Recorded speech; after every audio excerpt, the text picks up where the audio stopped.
There really is a better way to be than atheist or theist. As you may already know, I do not believe in the supernatural. And as you may also know, I do believe that Jesus and many other teachers throughout the ages taught this better way to be, one that brings contentment to life. Part of my seminary education includes ancient Greek and Hebrew at the master's level. I would certainly have benefited had I stayed for a PhD when asked to do so by one of my professors. I am speaking to both atheists and theists here. As we move through the so-named Sermon on the Mount, I will employ 4 particular tools to help me remain neutral to both atheist and theist. First, I remain gender neutral. Where the Bible uses the patriarchal language, I will not. For instance, if I were to speak the written phrase, "Man does not live by bread alone," what would come out of my mouth is "a person does not live by bread alone."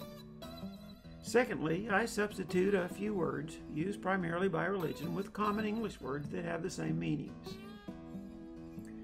Thirdly, the word God will be expressed as theos. The Greek word theos appears in all lowercase in the ancient text. As a matter of fact, theos is used in ancient Greek whether referring to a little g god, or a big G god, or a pagan god for that matter. It is not a settled issue in my mind if Jesus believed in a big G God or not. You may believe in a supernatural big G God or you may not. Either way, apply your own particular definition to theos. I think you'll find such beliefs have little to do with the way. Finally, in ancient Greek, the pronouns in my father or your father I will express verbally as the father. And the reason for this is that a definite article appears in ancient Greek preceding both of these phrases. The choice between my father, your father, or the father in English translations derive from morphology. That is, the pronouns were chosen by translators from the grouping of ancient Greek words, not from Greek personal pronouns. So why does all this matter? Every translation has been derived from copies of copies of copies of copies. These copies were generated centuries after the originals were apparently written. The originals simply no longer exist. Add to this that the ancient writer who wrote some version of the Sermon on the Mount did so a half-century after Jesus died. It was all oral, or as I sometimes say, it was all scuttlebutt. There are now over 5,000 copies of ancient text. These copies contain hundreds of thousands of variances, some minor variances and some major variances. To be clear, the text of the New American Standard Bible will scroll across the screen when I quote biblical text. Use your pause button, if you like, to compare the minor differences coming out of my mouth. So let's begin at the beginning of the religiously so-named Sermon on the Mount.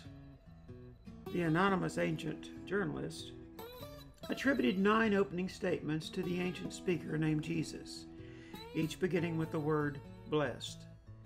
Religion treats the first 4 as paradox. Have you ever heard someone say one or more of the following religious quips?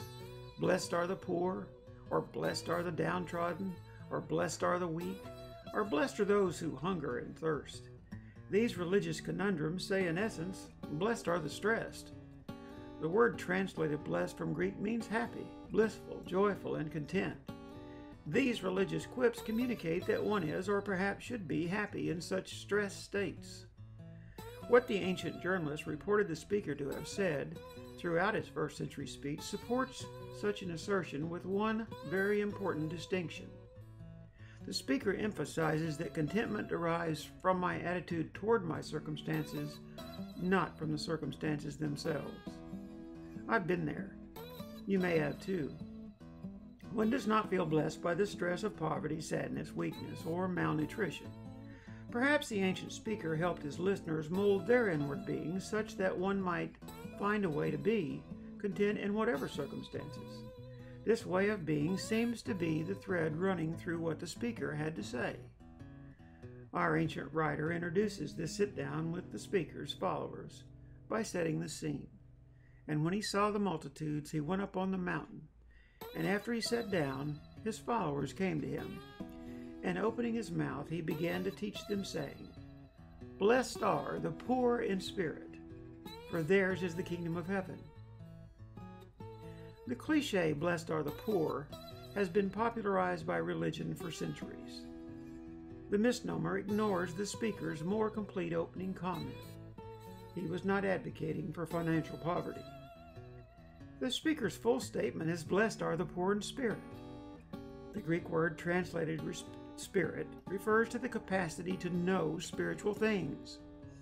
The speaker suggests that contentment results for those who consider themselves lacking in their spiritual capacity, those who are spiritually bankrupt, humble about what they think they know. I include in this concept the arrogant approach of both some theists and some atheists. The speaker is saying the one thing I should know is that I do not know, or at least I wished I knew. In other words, I might be wrong. Those who speak with reservation have always been more credible than those who proclaim religious or anti-religious dogma. Content are the humble about spiritual knowledge, for they shall feel content. Theirs is the kingdom of heaven, he says. I refer you to the For Heaven's Sake playlist on this channel for a more thorough explanation of this figure of speech, kingdom of heaven. Put simply, the ancient speaker seems to have spoken of the kingdom within your sovereign self, your viscera, the unknown place where a theos might dwell. It is the place from which your visceral response generates. It's the place where your attitudes toward life form. It is your way of being. It is your mind. Ask yourself, am I already dog sure? Do I already have an absolutely certain understanding of the ancient speaker named Jesus? Or am I poor in spirit, lacking in absolute knowledge about spiritual things? We'll keep the videos 5 to 7 minutes long. See you in the next video, where we will finish Jesus' opening remarks, what religion calls the Beatitudes.